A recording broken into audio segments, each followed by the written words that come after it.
Tell me if this sounds familiar. You know that you are smart and capable, but you still find yourself seeking reassurance before you make decisions, even the minor ones. Maybe you think of it as being responsible or getting input or just making sure. I just want to make sure. The thing is, asking for perspective and input, that can be wise. The issue is not asking once or even a handful of times. The issue is when you keep asking for reassurance because you're searching for certainty to soothe your self doubt around making a decision and running with it. Hey there, my name is Amy Shield. I help smart, capable women feel as confident on the inside as they look on the outside. And today I'm going to be talking to you about the reassurance trap, what it is, where it comes from, and how to sidestep it going forward. Here's what that moment usually looks like when you're searching for reassurance to feel better about a decision because you're struggling to trust yourself. You feel unsure, uncertain. Your brain wants to be certain. Human brains love certainty. And reassurance from other people helps you feel more sure in the moment. The thing about it, though, is that when you always seek reassurance for your decisions, it reinforces a pattern in your brain and your nervous system that doesn't actually serve you in the long run. I call that pattern the reassurance trap. Let's talk about what the reassurance trap actually is. The reassurance trap pops up when you default to looking for validation from others to soothe your fears and uncertainty instead of trusting your own decision making. The reassurance trap can sound subtle at first. Maybe you ask someone what they think about a decision that you're considering. You listen to their feedback and then you ask again, maybe a few hours, a few days, or even a few weeks later. Or you ask multiple people the same question because you're not getting the answer that you want, or you just want to get one more opinion just to be sure. Sound familiar? Or maybe you keep explaining your reasoning over and deeper until you hear the specific response that helps you feel settled. Now, here's the thing, getting input can absolutely support a decision. Relying on reassurance replaces your self trust. When you're seeking input, you can still make a decision without someone agreeing with you. But when you're stuck in the reassurance trap, you don't feel like you can do that. Let's talk about why you do it, even though you probably know better. Now, it can be really easy to judge yourself for falling into the reassurance trap. Please remember that number one, this is a common pattern. And number two, if you recognize yourself in it, it's a great opportunity to practice some self compassion. When you tend to seek out reassurance, your brain's not trying to sabotage you. It's actually trying to protect you. When you default to reassurance, it's usually because there's a real felt need underneath it, often subconsciously. If you identify that real need beneath the reassurance that you're seeking, you'll understand why the pattern feels so compelling and so difficult to move away from. Most of the time, you're trying to secure certainty when self-trust feels super far away. You're trying to avoid uncomfortable emotions like regret, judgment, rejection, embarrassment, or being wrong, making a wrong decision. Your brain treats uncertainty like a problem that needs to be solved, not a normal part of being human, and that is exactly what uncertainty is. This is also where what I call your security guard tends to show up. In those moments, your security guard wants to hand that steering wheel over to somebody else because it feels safer than being responsible for the outcome of your decision. If someone else validates your decision, it can feel like the risk has been reduced. Now, here's the catch. The reassurance that you seek from other people, it rarely reduces the risk that your nervous system is reacting to, often on the subconscious level. It only reduces the discomfort in the moment, and that's why you often feel the urge to ask for reassurance again. Let's talk about what the reassurance trap costs you over time. Reassurance seeking often looks responsible on the surface. Underneath, though, it can be very expensive. Here's what it does over time. First, it trains your brain to trust other people more than you trust yourself. It also makes decisions feel heavier than they really need to be.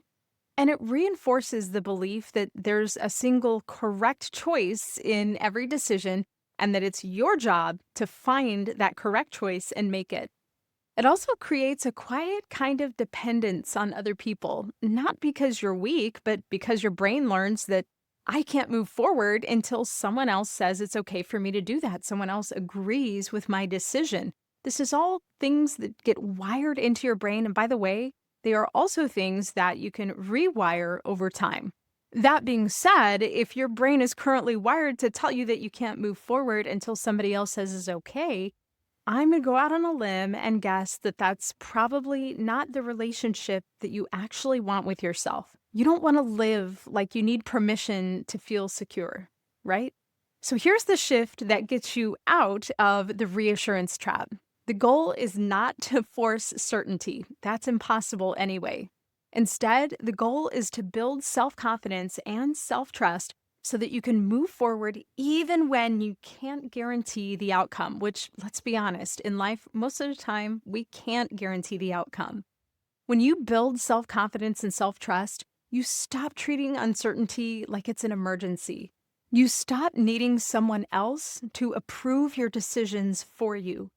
You start making choices from your values and your judgment instead of from fear and the need to be sure and the need to be reassured by other people. Self confidence and self trust are foundational to shifting how you show up in the world, how you make decisions, and how you respond to whatever comes your way in life. They are also skills that you can build. Now, I want to introduce you to something that I call the either way approach. This is something that I teach my clients. So, one of the ways that you build self confidence and self trust is by strengthening your capacity to take care of yourself no matter what happens. And that's exactly what the either way approach is designed to help you do. The either way approach helps you build and flex your capacity that you currently have to take care of yourself and navigate whatever comes up, no matter what the outcome is, so that you start relying on self trust, not on external reassurance. Before you use the either way approach, there are a few guardrails that I'd like to put in place for you, especially if you're someone who tends to overthink. Fellow overthinker right here, so these apply to me too. First, the goal is not to run every possible scenario or to predict the outcome. Instead, the goal is to use and build your capacity to show up and respond with intention, regardless of the circumstances. You're teaching your brain that you can take care of yourself either way, no matter what happens. And finally, when you're using the either way approach, keep your answers short, 2 sentences max. Let's walk through the either way approach. It's super simple. All you do is ask yourself these 2 questions. Number one, if this doesn't turn out the way I want, how can I respond in a way that helps me take care of myself and be okay in the end? Number two, if this does turn out the way I want, how can I respond in a way that helps me take care of myself and be okay in the end? So you might be thinking, hey, Amy, isn't that the same question just asked with if this turns out how I want it or if it doesn't turn out how I want it? Yeah, bingo. You've got it exactly right. And that is the beauty of the either way approach, because it's not about hoping it turns out or catastrophizing about what if it doesn't. It's about either way. If it turns out, if it doesn't turn out, how do I take care of me and whoever else I'm responsible for, by the way, whether that's employees or family? How do I take care of myself and make sure that I or we am going to be okay in the end? Not that I'm going to succeed, not that I'm going to get it right, not that I'm going to hit it out of the park, just that I will get through whatever comes up. And that is the essence of the either way approach. Either way, choose to believe that you can navigate whatever comes up. Let's talk about some real life examples of the reassurance trap and how you can sidestep it with the either way approach. My hope is that this will help you see the pattern in some common situations. So we'll talk about 3 common places that reassurance chasing can show up and how the either way approach can help you move beyond it. Okay, first example, a career decision. Maybe you're deciding whether you want to apply for a new position or accept an offer or negotiate a salary increase, whatever the case might be. And you keep asking other people what you should do because you want to feel sure before you make a move. And trusting your own judgment isn't coming easily. You might be asking friends, family members, or coworkers, mentors. Maybe you're reading threads and articles and watching videos online and hoping that you'll find a clear answer that makes your decision feel more settled. The decision itself isn't the whole issue. The deeper issue is that the uncertainty feels unsafe, and external reassurance feels like the fastest way to soothe the self doubt. So let's use the other way approach here. If this doesn't turn out the way you want, you'll regroup without attacking yourself. You'll take what you learned and you'll move forward from there. If this does turn out the way you want, you'll follow through and let yourself be proud. You'll keep listening to yourself and practicing trusting your own judgment and noticing when you're seeking reassurance from other people to approve your decisions. You're not trying to guarantee the perfect outcome here. Instead, you're strengthening your capacity to take care of yourself and navigate whatever comes up, which is exactly what self-trust is built on. Okay, second example. This is one that's really common for me. Maybe you and a friend have a conversation with someone that, let's say, you met at a fitness class. Later, your brain starts replaying parts of the conversation, and you feel the urge to ask your friend, "Hey, did I sound like a total weirdo earlier?" Your friend reassures you. She tells you that you are totally fine. And then, even after she reassures you, your brain keeps pushing the issue, and you feel the need to ask her again. Your brain is revisiting the issue, and you're still not fully sure. You wonder if maybe your friend's just being nice by telling you that you didn't sound weird, and maybe you really did sound like a complete weirdo. This is a very common reassurance loop. You're not asking her because you truly need data. You're asking because you want certainty that somebody didn't judge you negatively. So, how would we apply the either way approach here? For this scenario, you can use prompts that match what's actually happening in the moment. So, if you're happy with how the conversation went, how can you respond in a way that takes care of you and helps you to be okay in the end? On the flip side, if your brain is telling you that you came off weird during the conversation, how can you respond in a way that takes care of you and helps you be okay in the end? Your responses might sound like this. If you're happy with how the conversation went, you'll move forward mentally and emotionally instead of reopening the issue in your mind for analysis. If your brain's telling you that you came off as weird, you'll remind yourself that you're human, and sometimes humans have awkward moments. Sometimes we show up differently in conversations than we might like to, and it's okay if you're a little off in how you show up. Now, notice here, you're not trying to show up perfectly in every conversation. Instead, you're building self confidence that you'll be okay even if you don't show up perfectly in every conversation. Let's move on to example number 3, the paint color decision that takes months and months. Let's say that you want to update the paint color in a room in your home. You keep asking other people repeatedly what they think, and you avoid making a decision for months because you're afraid that you'll choose the wrong color. Now, it's normal to gather a few opinions from people you trust when you're making any decision. The reassurance trap shows up when you keep asking because you don't trust your own judgment and you want someone else to remove the risk for you. Now remember, this is not self-sabotage. This is part of your brain trying to protect you in a way that it thinks is helpful, but a lot of the times it actually isn't. So how can we use the either way approach in this scenario?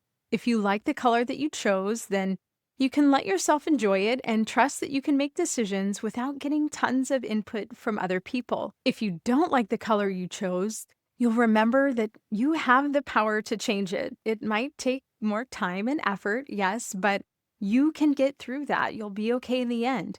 You'll treat it like an experiment that gave you feedback instead of treating it like a failure. Maybe you'll even be proud of yourself in a way because you did make a decision that got you data. You made a decision and took action instead of continuing to hesitate and seek out reassurance. Reassurance seeking often feels logical and prudent. When it goes on for months, though, it's often an indicator that you don't believe deep down, maybe subconsciously, you don't believe that you can handle an adverse outcome like making the quote-unquote wrong decision.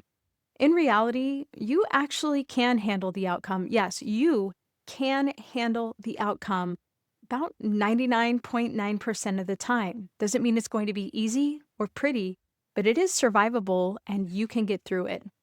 Let's talk about how to know when seeking input is healthy versus when you're kind of outsourcing your judgment and falling into the reassurance trap.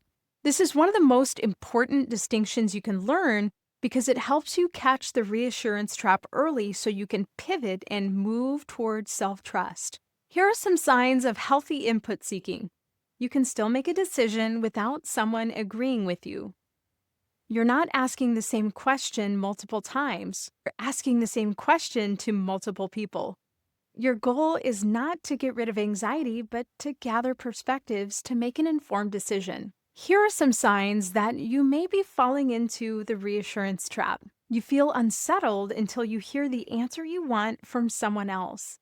You keep asking different people the same question, or the same people the same question. Your goal, deep down, is to feel certain so that you don't have to feel vulnerable. When you're in healthy input seeking mode, you're gathering information and you're allowing yourself to be the decision maker. When you're in the reassurance trap, you're trying to outsource relief from the discomfort of uncertainty. And you often end up trying to outsource the decision making too. Let's talk about a grounded next step that's available to you right now. Getting lots of reassurance can feel helpful in the moment, but it doesn't build self trust in the long run. If you want to shift this pattern, it helps to stop treating uncertainty like something that you have to eliminate before you're allowed to make a decision.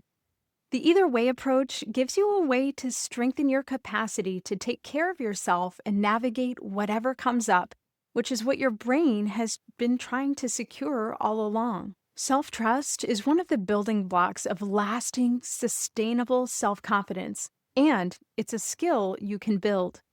If you'd like help with identifying your specific reassurance pattern and building self-trust in a way that fits your real life, I'd love to invite you to book a coaching consultation with me. We'll talk about where you're at, where you'd like to be, and how I might be able to help you get there. My name is Amy Shield. I help smart, capable women feel as confident on the inside as they look on the outside.